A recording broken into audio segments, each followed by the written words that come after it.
I far preferred the nursery school method. Here's some string and some macaroni, make a necklace. So I don't know where it came from, and I'm incredibly lucky it did, because I hadn't prepared myself at all for the big bad world. I knew where to get dacha. But let's be honest, it's Africa. That's hardly a life skill. You do this at the traffic lights and someone will sell it to you. But I fell into advertising, and it was very, very, very kind to me. I did phenomenally well. Two of the ads I wrote while I was in Johannesburg are still rated as two of South Africa's favorite ads, which is very flattering for me and very sad. It shows how far they haven't come. And I won awards all over the world. I was a regional creative director. I was rated one of the top 100 creative directors in the world or in the Southern Hemisphere. I mean, who cares? It's years ago. I haven't done it for years. But it was very, very good for me. If you're a misfit, but in my day, you could just go, hey, I drink too much and I smoke some weed and I'm quite clever with words. Now people have to go do courses and work for nothing. So I was lucky. I was very, very, my life has been one happy coincidence. From the day Les and June decided me to where I sit now, it's been one, I've smiled my way from one disaster to another. I'm very lucky.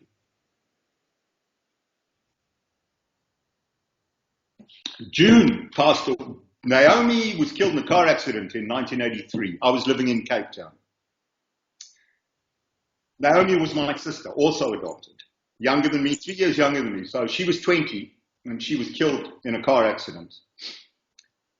June died in 1989, 2 days before I started working in advertising. I went home and told her I got the job. And as I said it, I thought, And she died that night. So she died on a Friday or a Saturday night. I started on the Monday or the Tuesday. And Les, I've just been back to see him. I was back in Johannesburg in October.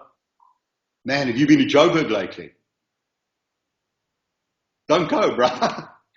Don't go. It's boiled frogs. All those people going, it's not so bad. I'm going, it's so bad. Believe me, doll. Les is 90. He's got his problems.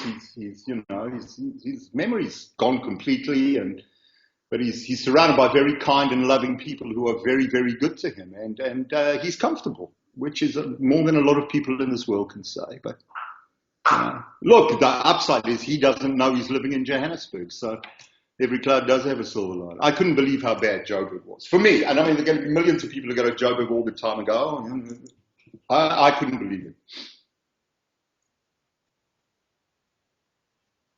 It's Fort Victoria by the sea, Gisborne. It really is. It really is. If you want to be in a big city, don't come to New Zealand. That's my bog standard answer. I've lived in Johannesburg, which is huge. I've worked in Cairo a lot, and Bombay a lot, and Istanbul a lot. And Melbourne I lived in, and I lived in London. So I didn't want big cities anymore. And I loved Auckland. And then Susie, the woman I'm married to, is originally from Gisborne. And the first time I came to New Zealand with my trainee wife, we came to Gisborne and I really liked it. And Susie, on our second date, said, I'm taking you to Gisborne, and we came here. And we used to come here a lot on weekends and stuff. And one day we just thought, we'll just come live here. And we do. We live very happily and 8 minutes from a beautiful beach. There's no stress. I mean, we bitch about rush hour because it takes 4 minutes to get to work, not 3. It's tiny. It's tiny. It's the whole district. So it's the east coast of the North Island. The whole district's only got 30,000 people.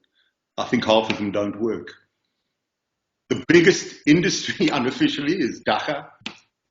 And I don't smoke dacha anymore, but it's nice to know that I was once the backbone of a thriving industry. Yeah, of course. Of course. I work mornings. I have I have a marketing company called Big White Shirt, because I said to my wife, what should I call it? And she said, all you are is a big white shirt. So I called the company Big White Shirt, and I work with local companies writing their advertising and marketing strategies and plans and then making them do it. Because every small company you bump into has got a plan, but it's in a top drawer somewhere and they've never done it. So I make them do it, and they pay me handsomely for the privilege. And afternoons I go drift a fly. There are 4 of the best fly fishing rivers in the world within an hour from where I'm talking to you, and the Americans haven't discovered them yet. Or I go with my dog. the one that was barking earlier, and we go look for rabbits and pheasants, and go out to a vineyard and scout around. It's a very easy, gentle, happy life. There's me, and I'm lapsed. There's a big Jewish community in Auckland, strangely enough. And like the Jews in London, they own the city. There's Friedlanders and Moshe. What's our Moshe? I used to know Moshe. He's got a Porsche, he's got a Ferrari. There's quite a big, and I think they're quite frum. In fact, if you're a single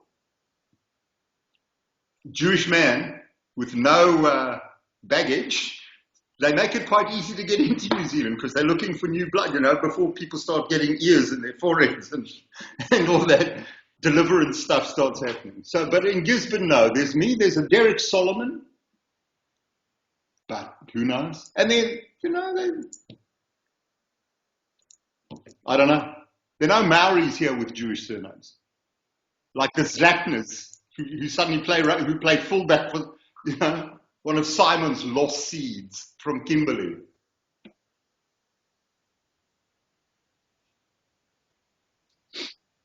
When I was a Wendy, it's cathartic. That's why I write it.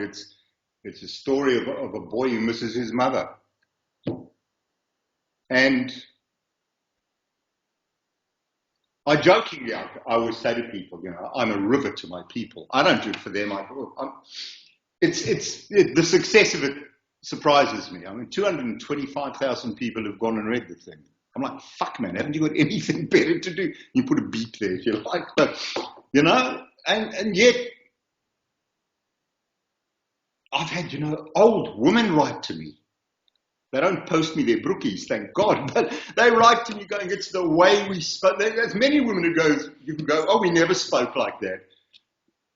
400 times more go, it's exactly how we spoke. And it's how we spoke. And it was that indentured racism, that even the most verlig, all those white people who called them natives and Bantu, they would never call them Schochendickers or Munds.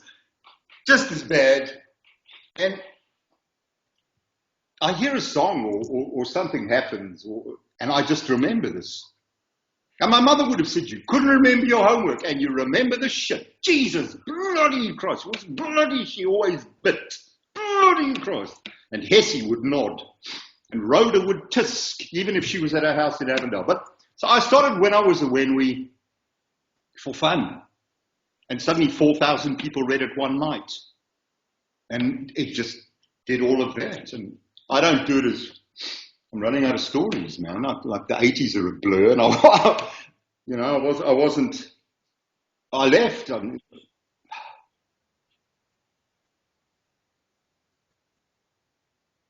Yeah. I think I make a lot of it up, Dave.